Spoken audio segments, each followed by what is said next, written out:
और सामने यहाँ छाया चित्र लगे हैं।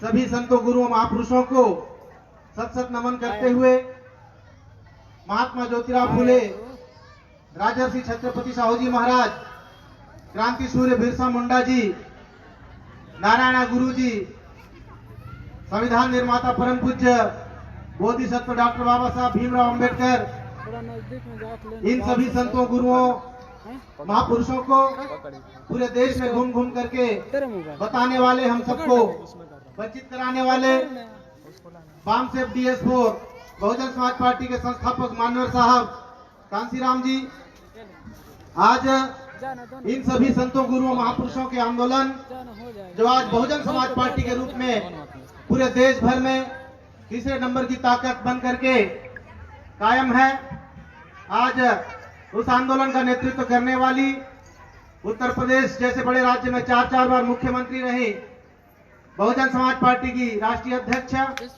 माननीय बहन कुमारी मायावती जी के चरणों में शीश झुकाते हुए आज इस आयोजित कार्यक्रम में मुख्य अतिथि के रूप में उपस्थित माननीय एडवोकेट नर्मदा प्रसाद अहिरवार जी, प्रदेश प्रभारी बसपा छत्तीसगढ़, विशिष्ट अतिथि के रूप में माननीय दाऊराम रत्नाकर जी, प्रदेश प्रभारी बसपा छत्तीसगढ़, माननीय दूजराम बौद्ध जी, बहुजन समाज पार्टी प्रदेश प्रभारी छत्तीसगढ़, और मंच में उपस्थित विशिष्ट अतिथियों के रूप में माननीय OP वाजपेयी जी, मुख्य जोन इंचार्ज दुर्ग जोन, और पूर्व प्रदेश अध्यक्ष माननीय रामजीत पनिका जी, मुख्य zone in charge Surguja zone Bahujan Samaj party. आज इस कार्यक्रम के संचालन कर रही बहन लता गेडाम जी, प्रदेश महासचिव बसपा छत्तीसगढ़, प्रदेश महासचिव माननीय आनंद साहू जी, और मंच में उपस्थित जोन इंचार्जगण बस्तर जोन से चल के ITD सोनवानी जी, कोसले जी, OP जयप्रकाश बंजारे जी, रामलाल दामले जी और दीपक चंद्राकर जी, समस्त मंचस्थ साथियों और बहुजन समाज पार्टी के समस्त पदाधिकारी, माताओं बहनों, समर्थक साथियों, पंथी नृत्य के कलाकार भाइयों। हालांकि संत गुरु घासीदास जी बाबा जी के बारे में, उनके जीवन संघर्ष के बारे में, उनके जीवन में दिए हुए हम लोगों के लिए जो संदेश है उन सब के बारे में बातें हो गई हैं, और कार्यक्रम अभी अंतिम पड़ाव में है। मेरे ख्याल से आप लोग के बीच में सांस्कृतिक कार्यक्रम चलते रहेगा, और जबकि आज संत गुरु घासीदास जी बाबा जी के जयंती के अवसर पर पूरे छत्तीसगढ़ में जगह जगह इनके जयंती कार्यक्रम आयोजित किए जा रहे हैं। इसी कड़ी में सरकारों के द्वारा आयोजन भी हो रहा है।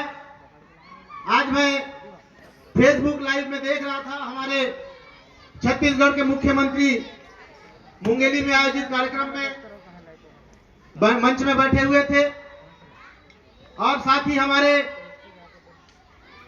अनुसूचित जाति सतनामी समाज से ताल्लुक रखने वाले मंत्रीगण भी बैठे हुए थे। तो मुझे याद आ गया कि अभी कवर्धा में जो धर्मपुरा गांव में संत गुरु घासीदास बाबा जी के गुरुद्वारा को एक कांग्रेस सरकार के संरक्षण में प्रशासन के द्वारा तोड़ा गया, जिसका विरोध करने पर हमारे सतनामी समाज के भाइयों बहनों पर लाठीचार्ज किया गया और उनको थाना में बिठाने का काम भी किया गया। अभी भी उनके ऊपर केस दर्ज है। बहुजन समाज पार्टी के माध्यम से पिछले 15 तारीख को पूरे छत्तीसगढ़ के प्रत्येक जिले में धर्मपुरा के इस गुरुद्वारा तोड़े जाने के घटना के विरोध में बहुजन समाज पार्टी के माध्यम से ज्ञापन सौंपा गया जिला कलेक्टर को, राज्यपाल के नाम से। और आज भी बहुजन समाज पार्टी के कार्यकर्ता, कांग्रेस सरकार होश में आओ, सतनामी समाज का अपमान बंद करो, ये नारा लगाते हुए आज भी धरना दे रहे हैं। आज भी बहुजन समाज पार्टी इस गंभीर घटना को लेकर के कांग्रेस पार्टी की सरकार को लानत भेज रही है। लेकिन उसके बावजूद भी आज जो कांग्रेस पार्टी अनुसूचित जाति का वोट लेकर के आज पूर्ण बहुमत से सत्ता में बैठी है, और जो आज हम लोगों ने, हमारे अतिथियों ने बाबा गुरु घासीदास जी के संदेश को बताने का काम किया, और उनके द्वारा दिए हुए संदेश मनखे मनखे एक बरोबर, जो आज भारत के संविधान में परम पूज्य डॉक्टर बाबा साहब भीमराव अंबेडकर जी ने संविधान में लिख दिया है। आज आर्टिकल 14 में इक्वलिटी बिफोर लॉ, कानून के सामने सब बराबर हैं, बाबा साहब ने लिख दिया, और यह भी कहा कि इस कानून का पालन करना पड़ेगा। तो सबसे ज्यादा भारत के संविधान में जो कानून है, जो आर्टिकल है, जो नियम है, उसको पालन करवाने की जिम्मेदारी किसकी है? तो सरकारों की है। चाहे वो केंद्र की सरकार हो, चाहे राज्य की सरकार हो। आज भारत का संविधान में इन सभी संतों गुरुओं की वाणी को बाबा साहब डॉक्टर अंबेडकर ने कानून के रूप में लिख दिया है। संत गुरु घासीदास जी ने जो कहा, सतनाम पर विश्वास रखना, मूर्ति पूजा का निषेध, जीव हत्या नहीं करना, चोरी नहीं करना, झूठ नहीं बोलना, पहले भी कहा गया स्पीच के माध्यम से कि आज से 2500 साल पहले महामानव गौतम बुद्ध ने भी यही कहा कि पाणाति पाता वेरमणि सिक्खापदम समादयामि, अदिन्नादाना वेरमणि सिक्खापदम समादयामि, कामेषु मिच्छाचारा वेरमणि सिक्खापदम समादयामि, मूसावादा वेरमणि सिक्खापदम समादयामि, सुरामेरय मच्चपमाद ठाना वेरमणि सिक्खापदम समादयामि। पंचशील का सिद्धांत दिया, उसमें भी यही कहा। आदिवासी समाज में पैदा हुए क्रांतिकारी बिरसा मुंडा ने, उन्होंने भी जो जल जंगल जमीन का आंदोलन चलाया, उसमें भी कहा जिसकी जमीन उसका खनिज, जो जमीन को जोतेगा उसकी जमीन है, जिसके जमीन के नीचे खनिज है उसका मालिक वही है। आदिवासी इस देश का मूल निवासी है, मालिक है, तो जमीन पे उसका अधिकार है। अभी सतनाम और बुद्धिज्म को, हमारे आदिवासियों को, आदिवासी क्या कहते हैं इसके बारे में भी बात हुई। कोया पुनेम के माध्यम से हमारे आदिवासी समाज को, हम लोग भी जो आज कोया पुनेम को भूल गए, जो सत्य को भूल चुके हैं, इन सरकारों के द्वारा भुला दिया गया है हमारे महापुरुषों के संघर्ष को, तो उनके बीच में जाके बताने का काम किया जाता है। तो साथियों, आज संविधान में जो पाणाति पाता वेरमणि, प्राणी हिंसा करेगा, हत्या करेगा, बाबा साहब ने कानून बना दिया। धारा 302 लगेगा, जेल होगी, सजा होगी। अदिन्नादाना वेरमणि, चोरी करेगा, धारा 379 लगेगा, सजा होगी, जेल होगा। धारा 376 लगेगा, कामेषु मिच्छाचारा वेरमणि सिक्खापदम समादयामि, व्याभिचार करोगे, रेप बलात्कार करोगे, 376 धारा लगेगा, सजा होगी। मूसावादा वेरमणि सिक्खापदम समादयामि, झूठ बोलोगे, 420 करोगे, 420 धारा लगा दिया। सुरा मेरे मद्यपमाद ठाना वेरमणि, नार्कोटिक एक्ट लगा दिया, नशीले कारोबार करोगे।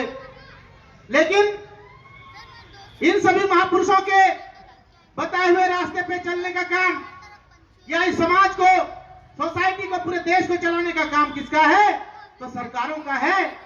साथियों, आज धर्मपुरा में कांग्रेस के सरकार ने सतनामी समाज के साथ अन्याय अत्याचार करने का काम किया। मुझे पता चला इसी भिलाई में, नेहरू नगर में, हमारे आदिवासी समाज का जो पूजा स्थल है, पेंट थाना है, बुढ़ादेव धर्म स्थल है उसको भी यहाँ के नगर निगम ने तोड़ने का काम किया है और हमारे आदिवासियों की आस्था पे चोट करने का काम किया है। क्या हो रहा है इस देश के अंदर और इस प्रदेश के अंदर? आज हमारा आदिवासी बस्तर में भी विरोध कर रहा है कि हमारा समाज प्रकृति को मानता है, किसी काल्पनिक देवी देवता को नहीं मानता। अंधविश्वास के दलदल में धकेलने के लिए और इस काल्पनिक देवी देवताओं के चक्कर में फंसाने के प्रयास किए जा रहे हैं। आज तक हमको यह लगता था कि आरएसएस और बीजेपी ही कट्टरपंथी ताकत है, लेकिन उसी के नक्शे कदम पर चल के कांग्रेस पार्टी की सरकार भी वही काम करने पे तुली हुई है। एक तरफ तो भूपेश बघेल राम वन पथ गमन का काम कर रहे हैं और दूसरी तरफ उनके पिताजी बौद्ध धर्म का प्रचार कर रहे हैं।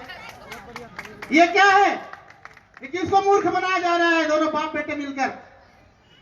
एक तो हमारे समाज के लोगों के बीच में जाके उनके पिताजी धम्म दीक्षा करवा रहे हैं। अभी पता चला कि वो आरपीआई के कुछ बन गए हैं, रिपब्लिकन पार्टी ऑफ इंडिया के। तो भूपेश बघेल जी को क्यों शिक्षा नहीं दे रहे हैं?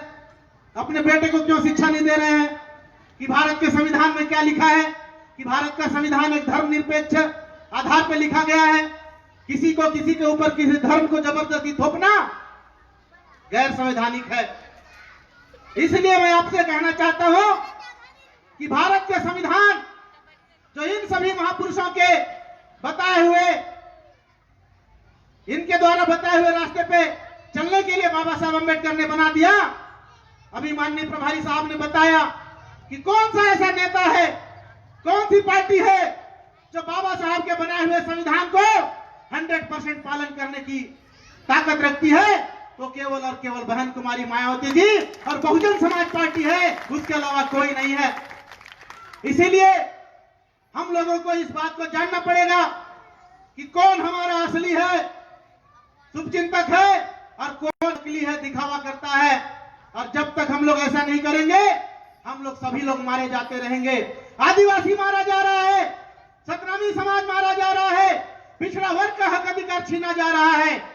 आज आदिवासी जिस क्षेत्र में रहता है, जहां जहां आदिवासी वहां वहां जंगल है, जहां जहां आदिवासी वहां वहां खनिज संपदा है। आज सरकार चाहे केंद्र की हो या राज्य सरकार, आदिवासी क्षेत्रों में पैरामिलिट्री फोर्स को भेज करके वहां पे कैंप लगा रही है। सेना को भेजा जा रहा है, जहां आदिवासी वहां सेना भेजा जा रहा है। अरे भाई, आदिवासी तो भूखा नंगा है, उसके पास तन ढकने को कपड़ा नहीं है, उसके पास पैरामिलिट्री फोर्स क्यों भेज रहे हो भाई? अरे पाकिस्तान पे भेजो, चाइना में भेजो। चाइना उधर अरुणाचल प्रदेश को कब्जा कर लिया, उधर नहीं भेज रहा है, और मोदी जी बस्तर में भेज रहा है पैरामिलिट्री फोर्स। सीआरपीएफ मिलिट्री सेना हमारे आदिवासी क्षेत्र में भेज करके क्या साबित करना चाहता है? आदिवासी से युद्ध लड़ रही है सरकार।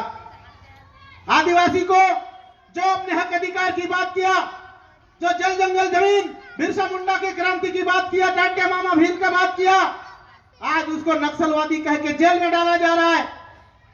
आज उसको नक्सली कह के गोली मार दिया जा रहा है। भारत के संविधान में बाबा साहब अम्बेडकर ने लिखा आर्टिकल 21 में सम्मान के साथ जीने का अधिकार है। इस देश का हर नागरिक को सम्मान के साथ जीने का अधिकार है। लेकिन आज आदिवासी अपने जीवन जीने के लिए तरस रहा है, अपने अस्तित्व की लड़ाई लड़ रहा है, अपने ही राज्य में, अपने ही क्षेत्र में अल्पसंख्यक हो गया है। आज आदिवासी देखने को नहीं मिल रहा है। हमारे छत्तीसगढ़ में 34 सीटें आदिवासी की थी, अनुसूचित जनजाति के लिए रिजर्व थी। 5 सीटें कम कर दिए परिसीमन में, आज 29 हो गए। आने वाले समय में और कम होने वाले हैं। इसलिए मैं आप लोग से कहना चाहता हूं, आज आदिवासी के साथ अनुसूचित जनजाति को खड़े होने की, अनुसूचित जाति के लोगों को, सतनामी समाज के लोगों को खड़े होने की जरूरत है। आज अन्य पिछड़े वर्ग के लोगों को खड़े होने की जरूरत है। आज इस देश के अंदर में जो सवर्ण समाज के लोग हैं उनको भी इस आंदोलन में साथ देने की जरूरत है, क्योंकि ऐसा नहीं है कि यह संविधान किसी जाति के विरोधी नहीं है, ऐसा नहीं है कि यह संविधान सवर्ण समाज के विरोधी है। इस देश के अंदर में बाबा साहब डॉक्टर अंबेडकर के संविधान के बनने से पहले सवर्ण समाज की क्या उनकी भूमिका थी? केवल धर्म ग्रंथों को पढ़ना और पंडिताई पुरोहिताई करना। लेकिन आज बाबा साहब अंबेडकर का संविधान के कारण आज सबसे ज्यादा अगर IAS, IPS, high court, supreme court का जज बनने का काम हुआ तो सवर्ण समाज के लोगों का भला हुआ है। इसलिए भारत के संविधान के रक्षा करने की जवाबदारी सवर्ण लोगों को भी है। इसलिए ये लड़ाई हम सबकी है, ये लड़ाई अभी खत्म नहीं हुई है। इन महापुरुषों का संघर्ष अभी जारी है। इन महापुरुषों का संघर्ष को अगर हमको मंजिल तक पहुंचाना है, हम लोगों को शासन सत्ता पे कब्जा करने की लड़ाई लड़नी पड़ेगी, हुक्मरान बनने की लड़ाई लड़नी पड़ेगी। इसीलिए बाबा साहब डॉक्टर अंबेडकर ने हम लोगों के लिए लोकतंत्र की स्थापना किया, हम लोगों के लिए वोट का अधिकार दिया। आज इस देश के अंदर में जो मनखे मनखे एक बराबर का नारा परम पूज्य गुरु घासीदास बाबा जी ने दिया, बाबा साहब अंबेडकर ने लोकतंत्र के अधिकार के दे करके, वोट का अधिकार दे करके हम लोगों को वन मैन और वन वोट, वन वैल्यू कर करके एक मनखे मनखे एक बराबर करने का काम किया। तो इसलिए बाबा साहब अंबेडकर ने कहा कि लोकतंत्र में चाहे वो मुकेश अंबानी का वोट हो, चाहे हमारे गांव में रहने वाले गरीब मजदूर का वोट हो, दोनों का वोट एक गिना जाएगा। आज इस देश के अंदर में राजनीतिक रूप से हम लोग बराबर हो गए, लेकिन आज भी सामाजिक रूप से हमारे बीच में गैर बराबरी मौजूद है, आर्थिक रूप से गैर बराबरी मौजूद है। आज भी हमारे समाज का व्यक्ति दिन भर में 50 रुपया 100 रुपया कमाने के लिए तरसता है, और मुकेश अंबानी की कमाई एक सेकंड में 10 रुपया है। एक सेकंड होता है 10 रुपया उसका बनता है। आप लोग सोच के देखिए, एक सेकंड में 10 रुपया। तो साथियों, आज हम लोग घर के लिए तरस रहे हैं। सरकार हमको प्रधानमंत्री आवास में हमको घर दे रही है, लेकिन आज अंबानी 27 मंजिल के घर में रहते हैं। 27 मंजिल के घर में रहता है, उसके घर में 5 सदस्य होते हैं, और उनके घर में 2 हेलीपैड है, 2 हेलीकॉप्टर उतर सकता है, और उसके घर में स्विमिंग पूल है। इसलिए साथियों, आप लोग देख सकते हैं कि लोकतंत्र में हम लोगों को वोट का अधिकार तो मिला, हमारा वोट और अंबानी का वोट एक बराबर है, लेकिन हमारी स्थिति और अंबानी की स्थिति में कितना फर्क है। और आज ये सरकार, केंद्र की सरकार, अंबानी और अडानी के फायदा के लिए कृषि कानून लेके आई है। आज हम लोग अपनी कृषि उपज को बेचने के लिए अंबानी अडानी कीमत तय करेंगे, वो जो कीमत तय करेंगे उस पे हमको बेचना पड़ेगा। इस तरह का कानून ला करके किसानों के हितों पे भी कुठाराघात करने का काम किया गया है। इसका किसान विरोध कर रहा है, पूरा दिल्ली जाम है, पूरा नेशनल हाईवे जाम है, लेकिन सरकार कोई बात सुनने को तैयार नहीं है। तो इसलिए मैं आप लोग से कहना चाहता हूं कि इतना सब अन्याय अत्याचार को हम लोग देखते हुए भी अगर हम लोग चुपचाप रहेंगे और इन संत गुरुओं के वाणी को केवल हम लोग सुनने का काम करेंगे, अमल में लाने का काम नहीं करेंगे, तो आने वाला वक्त ये बता देगा कि हमारा समाज फिर से गुलामी के दलदल में जकड़ने वाला है। जो हमारे वक्ता साथियों ने कहा, अतिथियों ने कहा, हमारे गले में मटका, कमर में झाड़ू बांधा जाता था, दोबारा वो दिन आने वाले हैं। आज कोई नौकरी नहीं है, आज पूरा क्षेत्र प्राइवेट को दे दिया।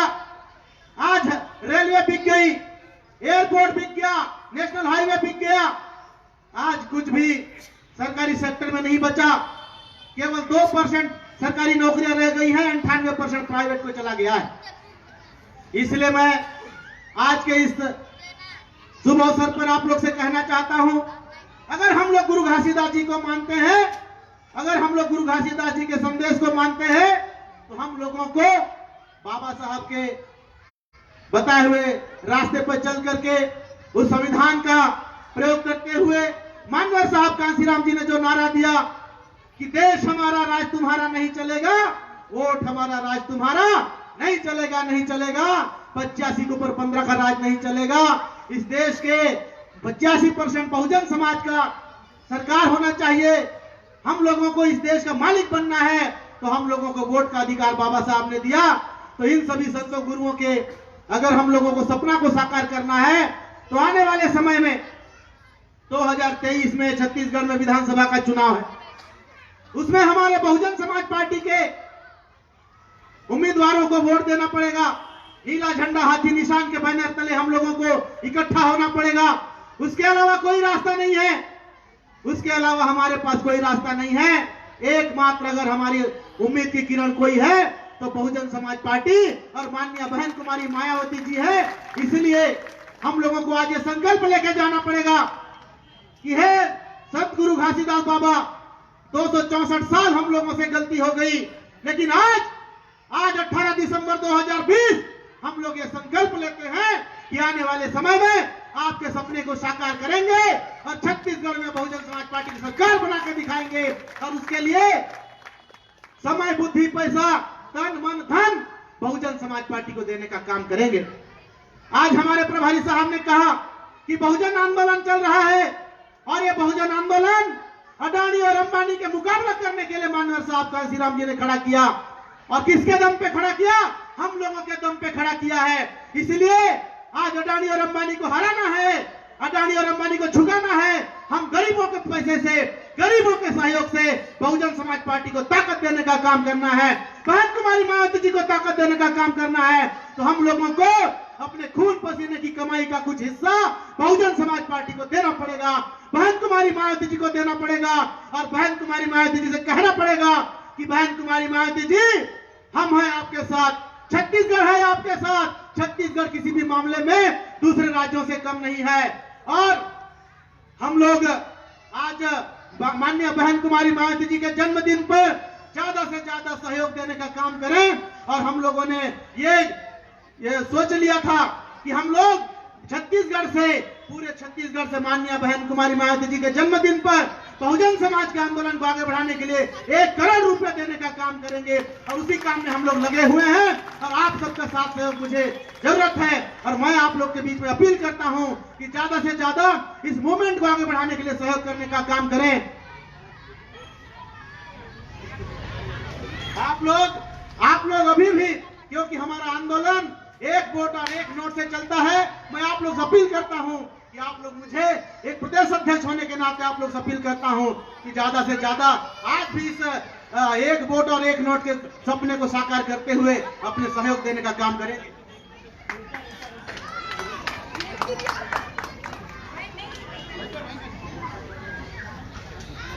तो साथियों, माननीय साहब कांसीराम जी जब इस आंदोलन की शुरुआत किए तो गरीबों के पैसे से 1 वोट और 1 नोट का अभियान लगा करके चला करके इस आंदोलन को चलाने का काम किए हैं। अभी मैंने बताया था कि भाई एक जो पूंजीपति है अंबानी, प्रति सेकंड उनका 1000 रुपया है। मैं थोड़ा सा गलती कर दिया था। जब इतना कमाने वाला व्यक्ति से, पूंजीपति से हमारा मुकाबला है, तो हम लोग हजारों लोग अगर 1-1 रुपया देंगे तो हमारा भी 1 सेकंड में 1000 हो जाएगा। इसलिए मैं आप लोग से कहना चाहता हूं, हम लोग अगर जिस दिन बहुजन समाज पार्टी को समझ जाएं और जिस दिन हम लोग बहुजन आंदोलन को समझ जाएं कि मेरे सहयोग से आंदोलन चलेगा, मेरे बाल बच्चों के भविष्य के लिए आंदोलन जरूरी है, मेरा सहयोग जरूरी है, अगर हम ऐसा समझते हैं तो अंबानी और अडानी हमारे सामने कुछ नहीं है। ये 85 करोड़ आबादी है, आज 100 करोड़ हो गए हम लोग। 100 करोड़ लोग अगर 1-1 रुपया देते हैं तो 100 करोड़ हम लोग एक दिन में इकट्ठा कर लेंगे और माननीय बहन जी को गिफ्ट देने का काम करेंगे। इसलिए मैं आप लोग से कहना चाहता हूं कि आज संत शिरोमणि गुरु घासीदास जी के जन्मदिन के अवसर पर प्रदेश स्तरीय इस कार्यक्रम में आप लोगों ने यहां आकर के संत गुरु घासीदास जी को याद किया और बहुजन समाज पार्टी के तत्वावधान में इस कार्यक्रम को सफल किया। आज जबकि गांव-गांव में कार्यक्रम हो रहे हैं, लोग आज बिजी हैं, फुर्सत नहीं है, अपने अपने जगह पे व्यस्त हैं, उसके बावजूद भी ज्यादा संख्या में आकर के इस कार्यक्रम को सफल बनाने में अपना योगदान दिए। इसके लिए आप सभी का मैं बहुत बहुत धन्यवाद अदा करते हुए अपनी बात यहीं पर विराम देता हूं। जय भीम, जय भारत, जय बिरसा मुंडा, जय जय सतनाम। बहुत बहुत धन्यवाद माननीय